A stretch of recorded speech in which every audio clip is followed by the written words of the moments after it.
still think that Pinterest users are only coming to Pinterest for their inspiration boards to create like some visionary dream or for window shopping, you are making a big mistake and leaving so much money on the table.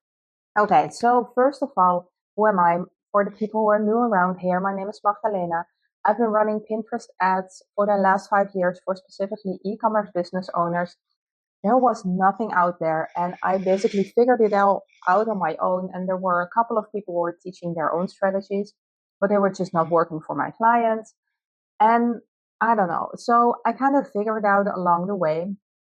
And now I really want to share like whatever I know and what I've learned over the last year. So you don't have to be like trying to figure it out and feeling stuck and getting frustrated with Pinterest ads because there's so much earning potential on the social media platform.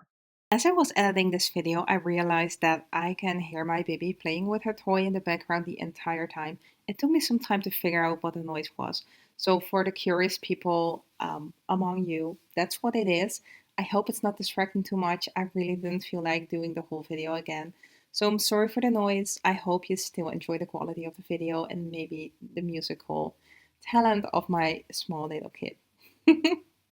Okay, so there's a couple of things that I see happen very often. And the first thing is that people basically copy paste their Instagram and Facebook strategies straight into Pinterest.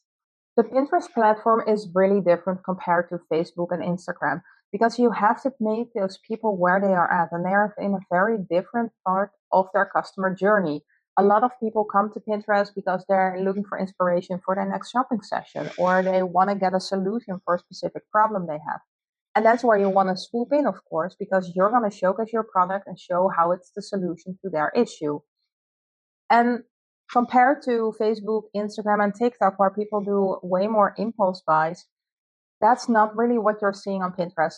People do impulse buy on the platform. However, the majority of people will be very intentional purchases, doing very intentional purchases. So they go to the platform, do some research, but the whole beauty of that thing is that they haven't decided on a brand yet. They haven't decided on a specific solution yet. So it gives you the chance to actually swoop in before your competitors are there as well. And this gives you so many touch points way before the point that they decide to purchase. And to be honest, with all the ads at the moment going on, and you're basically fighting for the attention of your potential customers, it really helps you to leverage a platform like Pinterest to already connect with these people before they have made a purchasing decision. And very often they are already actually purchasing from the Pinterest platform already.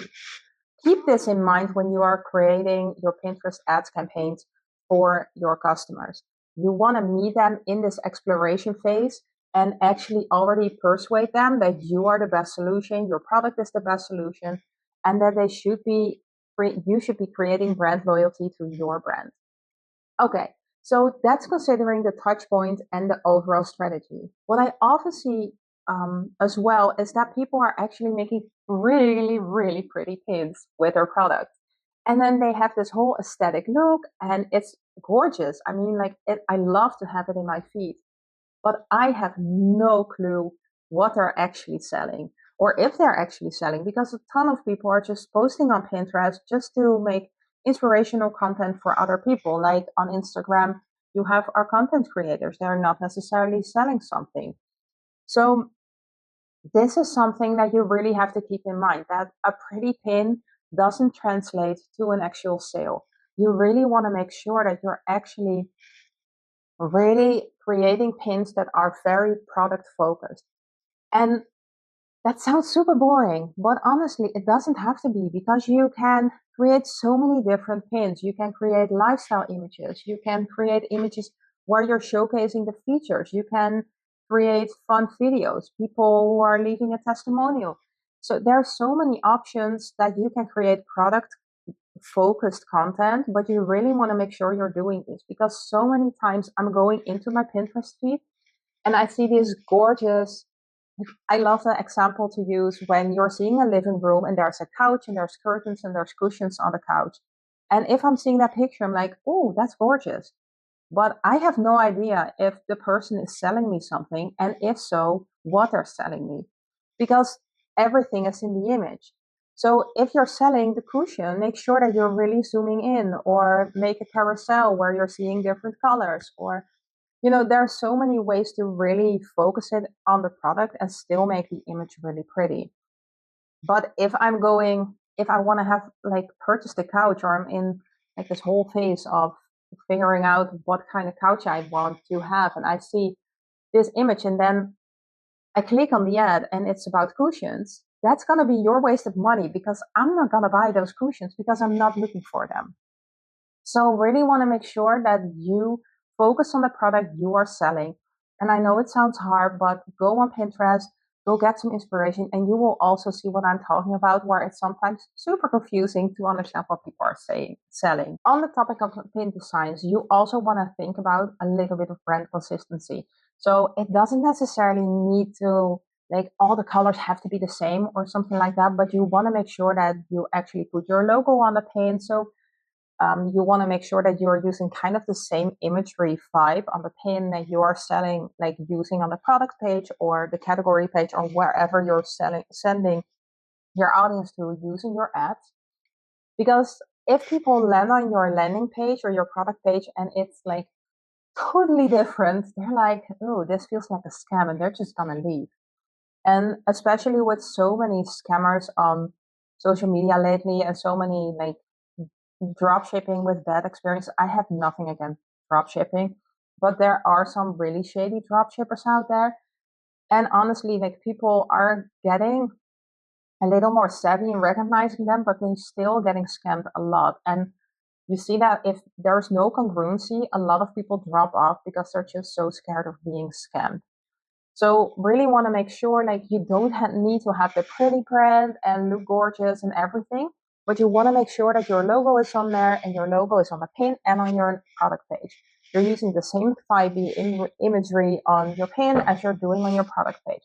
And in this way, you're creating like an experience where people see your ad and they're taken to your product page, and it's a natural flow, and people will feel safe to spend their money, because spending their money with you means they cannot spend their money with somebody else, or on groceries, or on gas, or they make this intentional decision to spend their money with you. And this really means that they need this experience to feel safe to spend their money. Pin design and brand congruency and everything is something I cover more deeply inside my program, the Pinterest Ads Accelerator, but I'll also create some extra videos on this. But for now, I want to move on to the next topic, and that is the cash cow of Pinterest. Because Pinterest is a search platform in its origin, and a lot of people use it that way. So you want to make sure that you're actually using that functionality. This is what differentiates it from Instagram and Facebook and TikTok, basically, because people come and they are very intentional, and they use that search bar and they're typing in a problem they have, or a solution they're looking for, or inspiration they want to get. And that's the moment you want to be popping up. And what I always say is, you want to get started with the lowest hanging fruit. You want to get those keywords that are very high intent, that those people will type in who are really ready to buy, who are really looking for that solution, or really are in the mood for spending their money on that specific product. And this is what high intent keywords will do. I was editing these videos, I realized that I needed to create something that will really help you implement this much faster. So I created this custom GPT that will help you. I will just, you need to answer a couple of questions. It will spit out the best keywords for you to target right now with your Pinterest ads. And you can grab it down below this video. And now let's get on to the rest of the video. So you will set up your campaigns with the pin designs that we just talked about, the product focused pin designs. And then you actually just use those high intent keywords to target those people who are really ready to buy. And by using this strategy, you're not wasting any money on people who are not ready yet, and you're not competing in the big sea with all the other fish, because you are targeting those people who are ready to purchase. And at the same time, In this way, you are actually growing your engaged audience. So you actually grow your audience on Pinterest, which will allow you to start retargeting those people. This is one of my favorite strategies. It gives you like the biggest bang for your buck. You can implement it today, start running those ads, and start seeing results from day one. And I really love this strategy. I use this with my clients, and we spend $5 a day and we get a ROAS of 20 sometimes. So there really is so much potential in that strategy. Again, I removed the original ending because I wanted to share this custom GPT with you and make sure that you grab it. Now that I still have it available, just answer a couple of questions. It will spit out the best keywords for you. It is trained with the thing that's actually all behind the paywall in my membership, and it will really give you the best results to target and to get this implemented really quickly and just hit the ground running. In the next video, we're gonna make like put everything together, make sure that everything like we're going to into all the steps of setting up this funnel. And that's when you want to have this tool ready or already tested so you can just follow along with the video. I'll see you in the next one.